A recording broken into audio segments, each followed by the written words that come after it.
Actually, I wouldn't even say they're the bridesmaid. I'd say they're kind of like they're invited Flower girl. They're invited to the wedding. Oh, They're there, okay. you know. Got it. But Ed Sheeran couldn't help but let loose about the absolutely insane energy at Travis and Taylor's wedding. And honestly, you could feel the electricity in every word he shared. I think Taylor, just because it's home. Yeah. Yeah. I kind of think Taylor anywhere though. Yeah, true. He's the Grammy Award-winning, Diamond certified singer-songwriter behind some of the most popular songs ever, like in the history of music. I'm talking about bangers like Thinking Out Loud, Perfect, and Shape of You. He's part of the Girl Dad Club, and he's officially, not gonna lie, Ed Sheeran, welcome to the show. How you doing? I'm so excited to have you. We were talking about your music before the show, and I feel so strongly that your music specifically reaches all the way through every age group, because we were talking to my mom about it the other day. I absolutely love it. And my girls just this morning were dancing to Sapphire. Oh, amazing. Thank you. Now, not going to lie, Ed, you are actually the first male guest on the show apart from my husband. I actually didn't know that. I feel honored. Thank you. I will say, I do think that if we were going to have another male guest on the show, that it's perfect that we made sure that it was a girl dad. And like you said yourself, you have 2 daughters. How old are they?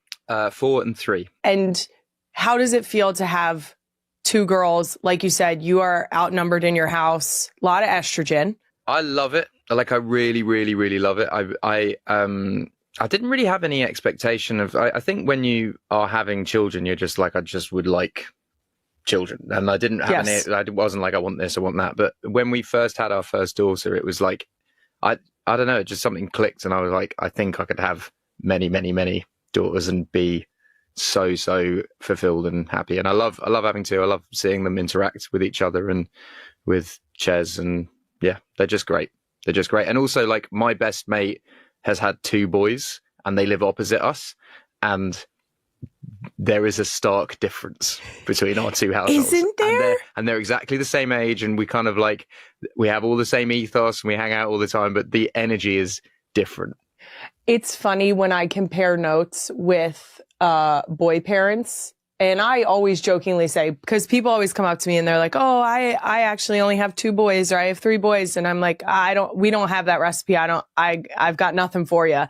And they'll be like, yeah, it's WWE in our household every day. And I'm like, every so often we get a little tussle here and there. Or the girls get like into like a wrestling fit, but it's few and far between. Like, it's gentle play as well. Like my girls, like yesterday, they have like this stuffed bunny that they brush. It doesn't even really have hair, but they're just there brushing this stuffed bunny together at the hairdressers. And then I join the hairdressers, and then suddenly I've got a million clips in my hair. And my mate has had a son. He's like 18 months, and he came round and I cooked dinner for him and the girls, and I sort of turned around to start like doing the dishes, and then I turned back round and the house was destroyed by this one kid. It was amazing. Now, are your girls into anything in particular? Our girls are very into things like Frozen and this very stereotypical princess phase of life right now. Totally. Although we went through Paris a while ago and we were like, let's take him to Disneyland Paris just because we're there. And they didn't really fuck with it. It was kind of interesting to see. Yeah, it was kind of interesting to see. I thought that they'd be like, but yeah, it was a cool realization, because I love Disney and I love Disney movies, but like I'm more into the music side of it. I love when they sing Moana tunes, like they're learning melodies and lyrics and rhymes through listening to Disney songs, because Disney music is top tier music in general. Like, it is just really, really well written music. So yeah, but the actual, like, I don't think they have signed into like the obsessiveness of it, which I quite like. They just really like the music, and I guess they'll watch the movies on. We take a lot of trains. My wife doesn't really fly, so we take a lot of trains, and they will watch, Toy Story 1 on a train and really dig that. But then that has amazing Randy Newman music in it as well. You should ride that train as long as you possibly can, because we got in a rotation of watching Frozen. I shit you not. I think we watched it maybe every day for a whole week. And I had to put my foot down of like, hey guys, I'm not doing this again. Do you get a lot of like parent police after this podcast when if you All talk the time. about parenting? And yeah, I will say, I think that we have settled into our demographic of people who understand that I always say like, I don't know what I'm doing. I'm winging it. And so because we're in this like imperfect place in parenting, I'm not going to do it the way you're going to do it. You're not going to do it the way I'm going to do it. And ultimately, that's how we end up with like these beautiful, unique little creatures. I was just saying, we just did fundraising events in the shore town that we live in the last couple of days. And on an episode recently, I discussed potty training and specifically when you're supposed to stop wiping your kid's ass. And I had people walking up to me being like, you should have them stop wiping their ass as soon as possible. And I'm like, oh, I didn't want to have this conversation in person, actually. quite a wild first conversation to have with someone. And when I tell you I don't even know that one of the people even said hello. They just jumped right into it. And I was like, oh God, got it. Okay. Yes. How are you finding like that sort of transition where everyone obviously knows you so well because they listen to you and they know your personality, but you would have people come out to you not saying hello and just coming with wild shit like that? Is that like an odd transition? Odd is the gentlest way to put it. Do you still live in the same place that you lived in all this time? Yes. Yeah. We same community, same friends, same everything sort of thing. Yes. So I grew up in the Philadelphia area, and luckily my husband had already fallen in love with Philadelphia before we met because he was playing here for, I think it was like 4 years before we had even met. So I literally grew up in the town that we live in now. And Great. And then moved to a neighboring town, and we love it.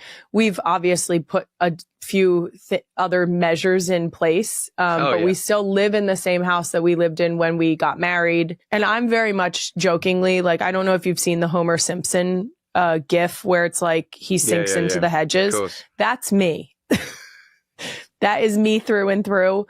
I've always said, like, I started this podcast to be able to set the record straight, and you can hear it straight out of my mouth instead of like making up tabloid clickbait. When did you start it?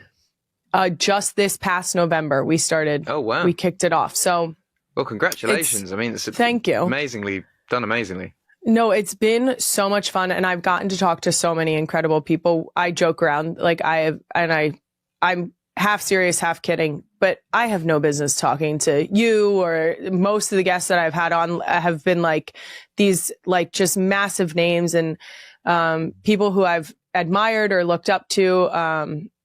And even just sort of like tapping into the things that have interested me and then getting to speak to people and learn more about the things that I've been interested in for a long time and getting to learn alongside with the listeners is really, really fun. It's been exhilarating.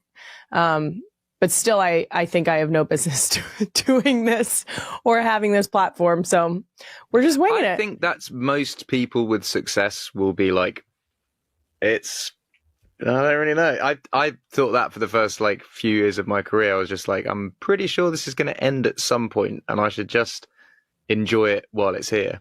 And I've kind of been doing that now for 15 years of being like, eventually. I hate to break it to you, Ed. I don't think the other shoe is going to drop. I think you're just riding this one to the end. I very much am in the camp of like, this has to calm down, right? I don't think it will. I don't think it will. I think that you're obviously like an incredibly likable person. And I think people have obviously connected to you and are interested in hearing points of view, and I think that's a good thing. I appreciate it. It doesn't happen by accident. I always say when people are like, oh, it's so lucky, luck is when preparation meets opportunity, and you were obviously like prepared for the opportunity when it presented itself, and here we are. That's very sweet. Thank you. I'd love to circle back to your music. Right. If we can. You've been performing all around the world for years. I do have to ask, because I have a terrible bias here, but where does Philadelphia land on your list of favorite cities to perform in? It's loud. It's very, very loud. You got to big scratch. I remember when we played there 2023, it was one of the loudest, and there was a bit of a cheat code on it, but Detroit, and we brought on Eminem, and that was the loudest I've ever heard a crowd, like anywhere in the world. Like there's never been a louder crowd than that. But I will say it was because I brought Eminem on stage in Detroit. Like that's the cheat code. You cracked it right there. You nailed that. Who would be the cheat code in Philly? I mean, I think Taylor, just because it's home. Yeah. I kind of think Taylor anywhere though. Yeah, true. I was thinking when I did the when that Eminem thing happened, I was like, what would be the loudest crowd? And I was thinking that if One Direction had reformed somewhere in South America for if Harry was doing a show or whatever and they all went on stage, like I was like, I think that would hit it the hardest. Actually, do you know what? Do you know who amazing reaction was? Macklemore in Seattle. It was insane. Brought him on to do Can't Hold Us, which obviously was their song when they won the Super Bowl.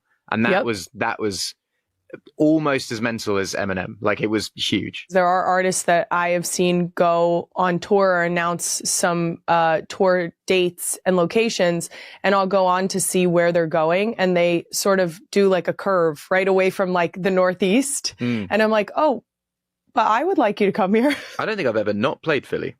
I'm always, I love it. That's very sweet. I like that. Yeah. Like I said, extremely biased, and I own it. Also, that's what I like about Philly in general is the like pride there. It's kind of like, what I love about it is it's basically like, fuck everyone else. Like it's us. We are it. And I felt that in Detroit as well. There's a real like, this is us. It's like gritty. Like you get us as you get us. If you don't like it, fuck off. Yeah. It's really simple. But the good thing is that we... Super friendly though. Like you are very welcoming. I feel always because if you're with us, you're with us. Yeah. And we'll ride with you. But and I find it's really easy to amp a crowd up in Philly because I'll just be like, oh, it's just in New York and they were louder than you. And then people don't like that. Can't let that happen. Can't let that happen. If you ever really want to get them, just say like, someone tried to tell me to be a Dallas fan and I told them to fuck off. So why Dallas? Like Dallas isn't near you. Why Dallas? They are in the NFC East with us. Right. And it just so happens that they're our biggest rival. I think it fits perfectly because like you're saying, Philly is so passionate about like, we'll ride together. And Dallas has made themselves into like the idea of being America's team. Interesting. Which I have to vehemently disagree with. But I always like we'll meet people who are Giants fans who are also in the NFC East, so the same conference. And it's funny because I will tell them, they'll be like, I'm so sorry, I'm a Giants fan. I'm like, oh, well, at least we can agree. Fuck Dallas. And it's like a very good bonding moment, honestly. Have you gotten into American football at all? I know you spent a lot of time in the U.S. I'm a Titans fan from when I moved to Nashville for Taylor's Red Tour in 2013. And, you know, I got a place there and I went to Walmart to buy bits to move in, and I just bought some pajamas, and then when I got home I was wearing the pajamas, and then when someone was around they were like, oh, you're a Titans fan, and I was like, well, guess I am. Since then Titans, and you know, it's been it's very similar to my soccer club back home. You know, they're always the bridesmaid. No, actually, I wouldn't even say they're the bridesmaid. I'd say they're kind of like they're invited flower girl. They're invited to the wedding.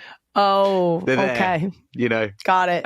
But I do think what's lovely about the NFL is like anything can happen because of the like first draft stuff. Like I remember watching my only experience of the NFL when I was a child was Homer Simpson wanting to buy the Dallas Cowboys and he got given the Denver Broncos. And I remember him being like, oh, the Denver Broncos. And then the Denver Broncos won the Super Bowl. And I was like, I thought they were meant to not be a good team. The Simpsons told me, you know, I go based on Simpsons facts. I would like the Lions to win it first, though. I feel like Detroit are like on the edge of greatness. So I'd like them. They turned it around massively recently. Yeah, but I'd like them to win it first. Okay. Yeah. And like Eagles are somewhere in there. You just won it. Like, give it a rest. You've won it. And you won it a couple of years ago as well. Like we you're did good. win it a couple of years. You're good. No, but that was the first one ever. I know. But you know, like my team. Well, we just got relegated from the Premier League into the Championship. But if we won the Premier League, I'm dining out on that for the rest of my life. Now, all the listeners to Not Gonna Lie know that I'm a big doom scroller. Mm-hmm. And one of the most delightful things that I've doom scrolled upon has to be Ellie Benke's song covers. Oh my God, yeah. On TikTok. Yeah. I am so excited that you guys got together and did a duet. It was incredible. She's such a sweet person as well, and like she flew over with her family and a partner, and yeah, we spent the day together. We did the duet. I presented U2 an award that night, and then I threw them an after party afterwards in an Irish bar and had a big Irish jam, and Ellie came to that with her family as well, which I think, and then she sung Dive with me, and it was really cool actually. She's great. Now, I think truly there is an opportunity here. We spoke about Disney and how much you love Disney music. I feel like she could be the live action version of Merida. Wow. Yeah. I think that'd be cool. I just think that she's got the hair. Yeah. And her, correct me, I'm not quite sure how to explain this. Are they doing a live action of that? No, but I'm saying they need to get it rolling and they need to cast her. I'm just saying, I think she should have one foot in the door on an audition. That would be insane. And a really good idea as well. She specifically she sings one of the tracks from Brave, which I think is an underrated soundtrack. She sings one of the songs. Brilliant movie. It's so beautiful. What I like about that movie as well is they didn't make a sequel. It is just perfect as is, left. Yes. That's the story. That's the music, done. Yes, I agree. I just think that her, like you again, correct me if I'm wrong in the way that I describe this, or you can give me the proper terms here. But the clarity when she sings, I love when people have like a little bit of like rasp or like something, but the clarity when she sings is so clean. But it's soul as well. It's got feeling in it. It's not just like clinically good. She's like really soulful. Yeah, she's a really supreme talent, and I'm really happy to have met her and worked with her. It was beautiful, and the duet was, I mean, exactly what we all wanted. So I think I speak for everyone that commented on that TikTok to be like, this is what I love about the internet, is it makes stuff so possible and accessible, and you can kind of reach anyone with anything. Like, people power is like a real thing at the moment. Now, obviously, that was a beautiful duet. You've done many other duets. Is there a duet that you have done that has stood out to you as your favorite or one of your favorites? Yeah, I think, well, if it's a recorded song, then I think Beyonce and also Andrea Bocelli on Perfect were both very different experiences, but both amazing experiences. But I think the first time that I sung with Beyonce, we did a Stevie Wonder tribute where we did Master Blaster together with Gary Clark Jr. And like, sometimes I get a bit, I don't know, like self-doubty and low and kind of,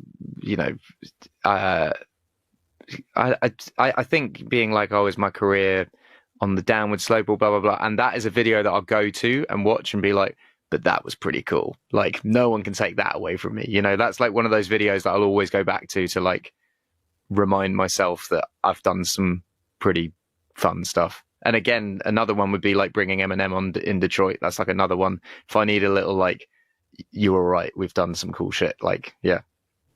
Gives you a little boost. Yeah, and sometimes you need that. Sometimes you need reminding that, like, even if stuff isn't like great at the moment, like the accumulation of things over the years that people can't take those moments away from you. I do think it's interesting to hear you say that sometimes you need those little bumps, because you're having like the normal human experience of like what's going on? Where am I going? Yeah. Like a little lull. might send you into like, let me reminisce a little bit and bring the vibes back up. Totally. I think nostalgia, like good nostalgia like that, is really healthy and helpful. And I think it's also just navigating adult life, because sometimes it's not even just based on a like career thing of, sometimes I'll put out a song that doesn't work, or I'll have a show that doesn't sell out, or like blah, blah, blah. Like something will happen and I'll be, overthinking in my head. But it's not just that. I think it's just being a parent and then wondering how much I should be working and how much I should be at home. And then when you're at home too much, you're like, oh, should I be working more? It's like a constant balance of like, what is the right thing to do? And I want my kids to know the value of hard work, but not at the detriment of me not being there. And it's kind of like a balance of, I don't know. My husband and I have had that conversation a lot. Specifically because when he retired from football, we knew his schedule in football. It was a set schedule. Yeah. He was home at a certain time each day of the week. And now that he's retired, he took on a lot of things. He's been sort of figuring out exactly where he wants to put his energy in. It's interesting because this will be the most busy time of his life, figuring out what he wants to do. And then it'll settle again into a rhythm and a groove. But definitely, like, I can imagine being a professional sportsman his whole life, and then that ends, and then you go, fuck, well, what is the next thing? And then you have to try many different things to then find out what the next thing is. Like, yeah, it must but be he a has real that mindfuck. same, well, he has that same dilemma, and we've had the conversation a number of times of like, well, in an effort to find what that next thing is, or what those next few things are, what at what cost, right? Like, at what time do you say, like, yes, I'm showing my kids hard work, determination, all of those things, and modeling it, but then at the same time making sure that balance of like that you're home and that you're there to color and that you're there in the morning to get their day started. I would say that a couple of Super Bowls in a trophy at home probably do that as well. Like, and I find that as well, looking at my career, like the accumulation of all the things that I've done. Sometimes I'm like, oh, actually, like I'm striving to be like, I got to show them this, got to show them, when actually like it's kind of all there already. And maybe it's like you work 40% less, you're home a bit more, and yeah. We'll figure it out. I don't think we will, but I think that's fine. I'm going to keep telling myself we'll figure it out. Parenthood is basically figuring it out until they've left home, and then you go, oh, that's that. Yep. Yeah. Well, we did it. Good luck. Now, there's something else that I've been very excited to talk to you about. I didn't even realize that we had in common, but I did hear you say that Love Actually is one of your top 3 favorite movies of all time. Is that correct? Yeah. I actually, like, I love good stuff that's popular. Like, I like it. I think Titanic's a great film. I think Love Actually is great. I don't subscribe to this thing when people are like, hey, who are your favorite artists? And they'll go, oh, well, this person with like 20 plays, they're not my favorite. It's actually like, who is actually your favorite artist? What is actually your favorite film? Love Actually is on every single Christmas in our household. So it's got to be one of my favorite. It has to be. I watch it once a year. There's no other film that I watch once a year. My husband and brother-in-law are, they had to watch it for the other podcast, and they shit on it so hard. Jason specifically, really, he didn't see what we see in it, I think. I don't know what to say to you. He tried to say that because in the storylines that it's like all of these people, it's not like good, clean family holiday movie, right? Like it's like these different scandals and stuff. And I'm like, it's different shades of love and betrayal and hurt and heartache. It's love isn't just happiness. Love is all of those things. Yes, mate, tell him that movie is, I just think, perfect.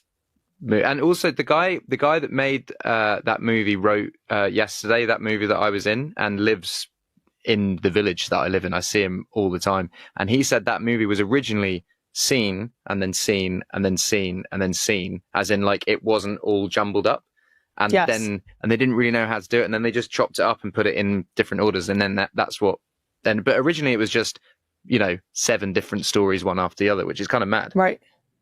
Well, they absolutely nailed it. They nailed when they chopped it up. What's your favorite storyline? Yeah.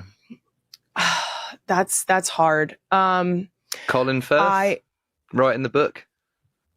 Honestly, and then he learns the language at the end. How did you know this? It's the most romantic one. It's great. When they're sitting in the car and they're like both speaking in their own languages. Yeah. And he's so uncomfortable about it. And she's just like, sort of like, this is ridiculous. Like, you can feel how she's like, why are you freaking, like, why are you being so weird? And he's like, doesn't know what to say. And then he tries to, it's just great. Oh, I love it. It's so great. Hey, did you watch About Time? Did you see that one? I have not. That's another one. Is that one? Yeah. So Richard Curtis, who did Four Weddings and a Funeral, Notting Hill, Love Actually, he did this film called About Time, which is heartbreaking. Like, lovely, but heartbreaking. About Time. Yeah. It's a guy that can basically like travel back in time. And he re-meets his wife all over and over and again. He spends time with his dad all over and over again. It's really, really heartwarmingly heartbreaking. Okay, maybe I can get Jason to buy into that one. I'll try. All right. That's good. The last question I have for you is usually a question I ask my fellow mom guests, but I'm excited to get the dad version. What is the best piece of fatherhood advice that you have ever received? Oh my God. I don't know, really. Is there any go-to advice that you give to first-time dads? I just think always be the one that makes the breakfast in the morning. Always be the one that gets up first and let your partner have a lie-in and do the breakfast. Because also that's the time of the day that your kids are the least angry, because they're rested and they wake up and it's fun and you do all the morning tasks, putting away all the washing up from the day before, and then you make the breakfast and you eat the breakfast. And it's also like an act of kindness, service, whatever, because your partner gets to have a lie-in, but also then you get the golden moments in the morning when your kids are like calm and happy. And aren't they just the best in the morning? Yeah. I say it all the time. They're their best selves in the morning. Yeah. They're like sweet and cuddly, and their voices are like gentle and not screaming as well. So I'm like handing them plates and they're putting the plates away, and I'm like, you're making my job easier, and also we're like spending time together. And yeah. So yeah, I'd say always do the morning shift. Like I actually love the morning shift and the evening shift, reading 40 different stories and having someone like fall asleep on your shoulder is actually really lovely. Oh yeah, Jason is very much the book reader, because right now I'm running around sort of picking up at night and then taking care of our youngest because she's 3 months old. So we're still very much attached. Whoa, you're in the trenches. We are. So he, especially recently, the girls will like maybe one more, and then I check in. When you said at the beginning, you were like, "I'm running on not a lot of sleep." I get it now. I get it.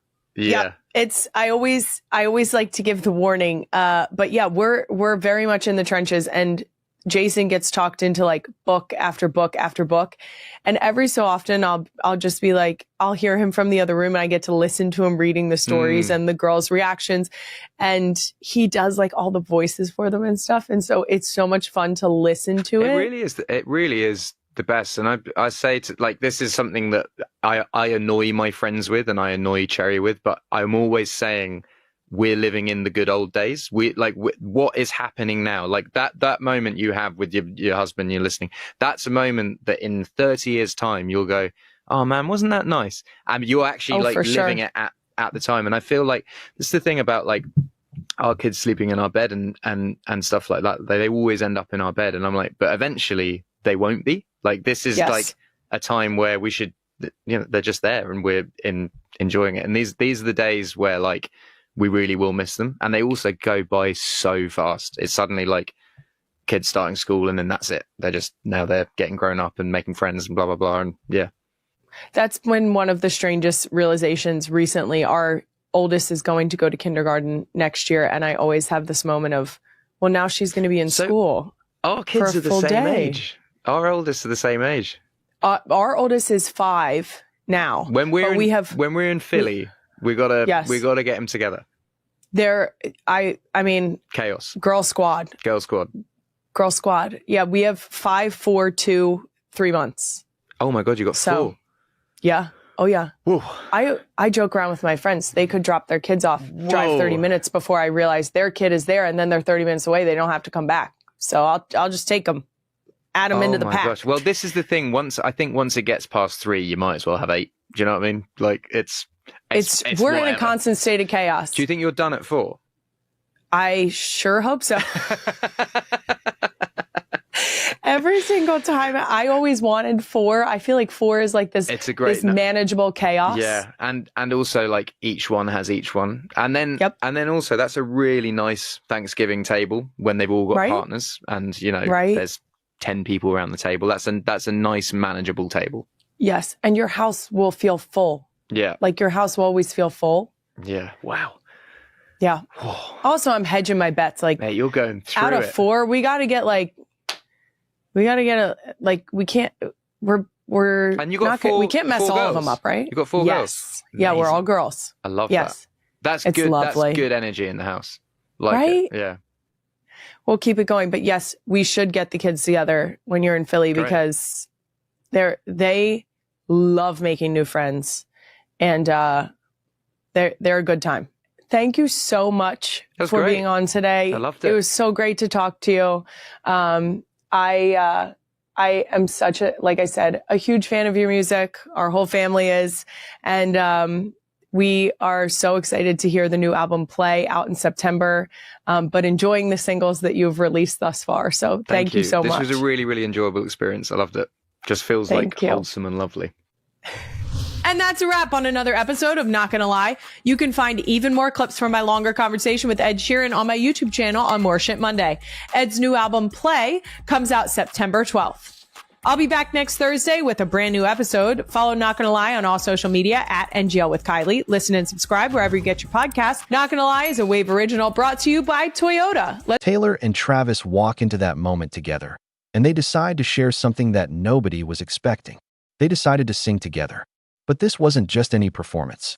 This was 2 people, completely in love, standing in front of their closest friends and family, bearing their souls through music. Ed Sheeran was there, and when he's talking about this moment, you can literally feel the emotion in his voice. He's describing how the entire room just stopped, like time actually froze. Because what they were witnessing wasn't just a duet. It was a moment of complete vulnerability and love. Think about that for a second. In a world where everything is filtered, edited, and perfectly curated, here are 2 people just being authentically themselves, their voices blending together, telling their love story without any filters or pretense. The thing about music is that it has this incredible power to transcend everything else around us. It doesn't matter if you're in the most glamorous venue in the world or sitting in your bedroom. When 2 people sing together with their whole hearts, something shifts inside everyone listening. And that's exactly what happened. The crowd, this incredibly exclusive group of A-list celebrities and loved ones, they weren't thinking about their phones or what they were going to say on social media. They were just experiencing pure, genuine human connection and emotion. Ed Sheeran was literally blown away. He kept talking about how you could feel the love radiating off them, how it filled the entire space. And these are people who have performed for millions, who have stood on the biggest stages in the world. When someone like Ed Sheeran says a moment is moving, you know it's something truly special. He was describing how people had tears streaming down their faces, how this moment completely took their breath away. What makes this so incredibly beautiful is that it wasn't planned in that flashy, overproduced way that you'd expect from a celebrity wedding. It was intimate. It was real. It was them just deciding, in that moment, to share their love story through the one language that Taylor knows better than anyone else. Through music. And Travis, he was right there with her, completely present, completely in love, not worried about whether he could hit every note perfectly. It was about the emotion behind every single word. The reactions were insane. People were absolutely losing it. But not in that crazy, chaotic way. They were losing it because they were witnessing something rare and genuine in a world that often feels so fake and filtered. This was 2 people who actually love each other, standing in front of everyone who matters to them, and saying it through song. No scripts, no rehearsals, just pure human emotion and connection. And here's what really gets you thinking, what really hits you in the chest. In this moment when the world is so divided, When we're all so caught up in our own lives and our own struggles, this moment reminded everyone in that room why we all crave genuine connection, why we all need to feel loved and to feel that love from someone else. These two people gave everyone in that room a gift. They gave them a memory of real, authentic, beautiful love. Ed Sheeran talked about how the entire evening was magical, but this specific moment was something that will stay with everyone forever. The way he described it, you could tell it genuinely moved him. And it's because great art, real emotion, authentic human connection, it touches something deep inside all of us. It reminds us what it means to be alive, to feel deeply, to love completely. So many of us spend our lives trying to hide our feelings, trying to be perfect, trying to fit into what we think we're supposed to be.